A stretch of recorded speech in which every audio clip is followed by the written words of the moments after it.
Hello, എല്ലാവർക്കും ബയോസിന്റെ HSST botany ക്ലാസ്സിലേക്ക് വീണ്ടും സ്വാഗതം. കഴിഞ്ഞ ദിവസം നമ്മൾ മൊഡ്യൂൾ ഫസ്റ്റിലെ ഫൈക്കോളജിയിലെ ക്രിസ്റ്റിന്റെ ആൽഗൽ ക്ലാസിഫിക്കേഷൻ ഡിസ്കസ് ചെയ്തു. ഇന്ന് നമുക്ക് GM സ്മിത്തിന്റെ ആൽഗൽ ക്ലാസിഫിക്കേഷൻ ഡിസ്കസ് ചെയ്യാൻ പോകാം. Video classification of algae proposed by GM Smith in 1955.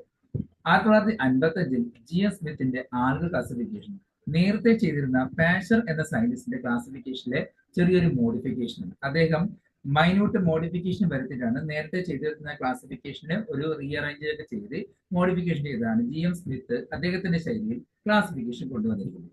GM Smith modified the classification of algae proposed by Pasteur and proposed his own system of classification with minor modification. He divided algae into 7 divisions and which are further subdivided into classes. അദ്ദേഹം ആൽഗകളെ 7 ഡിവിഷനുകളായിട്ടും പിന്നീട് അതിനെ ക്ലാസ്സുകളായിട്ടും divide ചെയ്തിട്ടുണ്ട്. ആദ്യത്തെ ഡിവിഷനാണ് division ക്ലോറോഫൈറ്റ്, അതായത് green alga എന്ന് പറയുന്നത്. ഇതിനകത്ത് ഏകദേശം 5700ഓളം സ്പീഷീസുകളുണ്ട്. അതിൽ 90% ഫ്രഷ് വാട്ടർ ഫോംസും ബാക്കി റിമൈനിങ് 10% എന്ന് പറയുന്നത് മറൈൻ ഫോംസുമായി.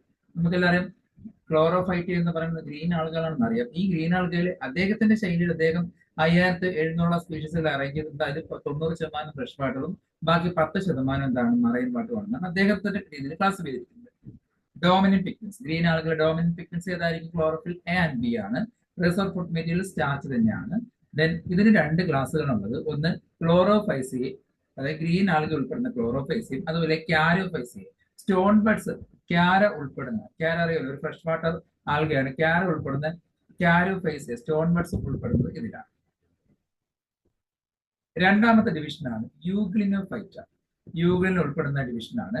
ഇതിനകത്ത് ഏകദേശം 450ഓളം ഫ്രഷ് വാട്ടർ അല്ലെങ്കിൽ ടെറസ്ട്രിയൽ ഫോംസ് കാണപ്പെടുന്നുണ്ട്. ഡോമിനന്റ് പിഗ്മെന്റ്സ് എന്ന് അറിയപ്പെടുന്നത് ക്ലോറോഫിൽ, അതുപോലെ തന്നെ ബീറ്റ കരോട്ടിനുമാണ്. റിസർവ് ഫുഡ് മെറ്റീരിയൽസ് എന്ന് പറയുന്നത് പാരാമൈലം, അതുപോലെ ഫാറ്റുമാണ് ഇതിലെ റിസർവ് ഫുഡ് മെറ്റീരിയൽസ്. ഇതിനകത്ത് ഒരേ ഒരു ക്ലാസ്സേ ഉള്ളൂ, യൂഗ്ലിനോഫൈസ് എന്ന ക്ലാസ്സിന്. അതിന്റെ എക്സാമ്പിൾ ആണ് യൂഗ്ലിൻ. അതിനകത്ത് വരുന്നൊരു ടിപ്പിക്കൽ എക്സാമ്പിൾ ആണ് യൂഗ്ലിൻ. മറ്റൊരു ഡിവിഷനാണ് പൈറോഫൈറ്റ. ഇതിനകത്ത് ഏകദേശം 1000s ഓഫ് സ്പീഷീസ്, 1000ഓളം സ്പീഷീസുകൾ കാണപ്പെടുന്നുണ്ട്. മെയിൻലി യൂണിസെല്ലർ, മിക്കതും യൂണിസെല്ലർ ആണ്. റയർ ആയിട്ട് മാത്രമാണ് കോളനിയൽ ടൈപ്പ് കാണപ്പെടുന്നത്. പിഗ്മെന്റ്സ് എന്ന് പറയുന്നത് ക്ലോറോഫിൽ എയും സിയും ആകാം, അതുപോലെ കരോട്ടിൻ, സാന്തോഫിലും ആകാം. റിസർവ് ഫുഡ് മെറ്റീരിയൽസ് എന്ന് പറയുന്നത് സ്റ്റാർച്ച് അല്ലെങ്കിൽ ഓയിൽ ആയിരിക്കും. ഇതിനകത്ത് 2 ക്ലാസ്സുകളാണുള്ളത്, ഡെസ്മോഫൈസി ആൻഡ് ഡൈനോഫൈസി. ഡൈനോഫൈസിക്കകത്താണ് കിങ്ഡം പ്രോട്ടീസിൽ ഇപ്പോൾ നമ്മൾ പഠിച്ചിട്ടുള്ളത്, പ്ലസ് 2 പഠിച്ചിട്ടുള്ള ഡൈനോഫ്ലജേറ്റ്സ് വരുന്നത് ഈ ഗ്രൂപ്പിനകത്താണ്, ഈ ക്ലാസ്സിനകത്ത് ഡൈനോഫൈസിയിലാണ്. ഡിവിഷൻ ക്രൈസോഫൈറ്റ. ഏകദേശം 6000ഓളം സ്പീഷീസ് ആണ് ഇതിനകത്ത് കാണപ്പെടുന്നത്. അതിൽ 75% ഫ്രഷ് വാട്ടറും പിന്നീട് 25% ബാക്കിയുള്ളത് മറൈൻ ഫോംസുമാണ് അദ്ദേഹം ക്ലാസിഫൈ ചെയ്തിരിക്കുന്നത്, അദ്ദേഹത്തിന്റെ രീതിയിൽ ക്ലാസിഫൈ ചെയ്തിരിക്കുന്നത്. പിഗ്മെന്റ്സ് കരോട്ടിനും അതുപോലെ സാന്തോഫിലുമാണ് ഇതിൽ ഉൾക്കൊള്ളുന്നത്. അതുപോലെ റിസർവ് ഫുഡ് മെറ്റീരിയൽ എന്ന് പറയുന്നത് ഗ്ലൂക്കോസിനും അതുപോലെ ഓയിലുമായിരിക്കും. ഇതിനകത്ത് 3 ക്ലാസ്സാണ് ഉൾപ്പെടുന്നത്. ഒന്ന് ക്രൈസോഫൈസി, അതിനകത്താണ് ഗോൾഡൻ ബ്രൗൺ ആൽഗെ ഉൾപ്പെടുന്നത്. രണ്ടാമത്തത് സാന്തോഫൈസി, യെല്ലോ ഗ്രീൻ ആൽഗ ഉൾപ്പെടുന്നത്. മൂന്നാമത്തെ ബാസിലോരിഫൈസി, അതിനകത്ത് ഡയാറ്റപ്സ് ഉൾപ്പെടുന്നത്. മറ്റൊരു ഡിവിഷനാണ് ഡിവിഷൻ ഫയോഫൈറ്റ.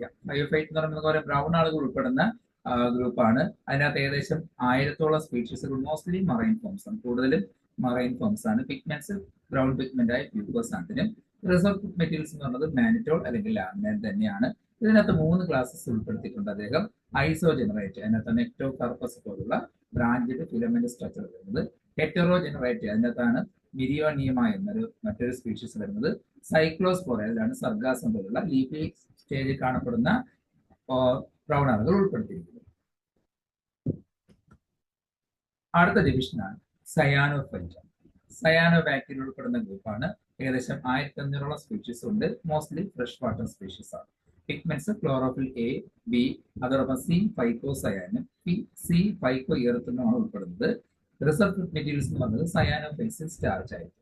മോട്ടൈൽ സെൽസ് ആബ്സെന്റ് ആണ്, അതായത് മോട്ടൈൽ ഫോംസ് ആയിട്ടുള്ള ഓർഗാൻസിന്റെ അകത്ത് ആബ്സെന്റ് ആയിരിക്കും. സിംഗിൾ ക്ലാസ്, ഒറ്റ ഒരു ക്ലാസ്സേ ഉള്ളൂ, അതാണ് മിക്സോഫൈസി.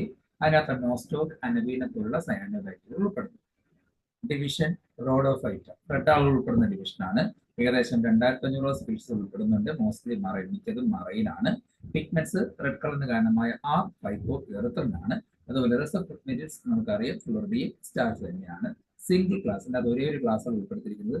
റോഡോഫൈസിയെ, അതിനകത്താണ് പോളിസോഫോണിയ, ഗ്രാസിലേറിയ, ബെട്രാക്കസ്പം. ബെട്രാക്കസ്പമിന്റെ പ്രത്യേകത ഫ്രഷ് വാട്ടർ ഫോംസ് ആണ്.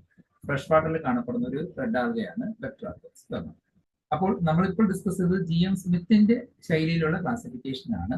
ഭാഷയുടെ ക്ലാസിഫിക്കേഷനെ മോഡിഫൈ ചെയ്തിട്ടാണ് അദ്ദേഹം ചെയ്തിരിക്കുന്നത്. 7 ഡിവിഷനുകളായിട്ട്, പിന്നെ അതിനെ ക്ലാസ്സുകളുമായിട്ടാണ് തിരിച്ചിരിക്കുന്നത്. ചെറിയൊരു ക്ലാസിഫിക്കേഷൻ ആണ്. ഇതിനേക്കാൾ കുറച്ചൊരു വലിയ ഒരു ക്ലാസിഫിക്കേഷൻ ആയിരുന്നു കഴിഞ്ഞ ദിവസം നമ്മൾ ഡിസ്കസ് ചെയ്ത ഫ്രിച്ചിന്റെ ക്ലാസിഫിക്കേഷൻ. അതിനകത്ത് 11 ക്ലാസ്സുകളാണ് ഉണ്ടായിരുന്നത്. ഇന്നത്തെ ക്ലാസ് മനസ്സിലായെങ്കിൽ ലൈക്ക് ചെയ്യുക, സബ്സ്ക്രൈബ് ചെയ്യുക. അടുത്ത ക്ലാസ്സിൽ ആളുകളുടെ മറ്റൊരു ടോപ്പിക്കായിട്ട് കാണാം. എല്ലാവർക്കും ശുഭദിനം.